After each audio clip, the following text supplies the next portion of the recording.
PTI Punjab के chief organiser Alia Hamza को गुज़िश्ता रोज गिरफ्तारी के बाद आज रावलपिंडी की मकामी अदालत में पेश कर दिया गया। पुलिस ने आलिया हमजा को जुडिशल रिमांड पर जेल भिजवाने की इस्तदा कर दी।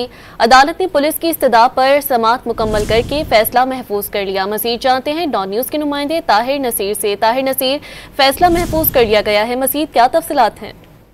जी बिल्कुल, देखें गुज़िश्ता रात को रावलपिंडी पुलिस ने chief organiser PTI Punjab Alia Hamza समेत 7 मुलजमान को गिरफ्तार किया था, जिनको आज जुडिशल मजिस्ट्रेट मुमताज हंजरा की अदालत में पेश किया गया। दौरान समाअत पुलिस ने अदालत से इस्तदा की कि पीटीआई कारकुन शमीम आफ्ताब और इनके ड्राइवर को मुकदमे से डिस्चार्ज किया जाए, जबकि आलिया हमजा समेत दीगर मुलजमान को जुडिशल रिमांड पर जेल भेज दिया जाए।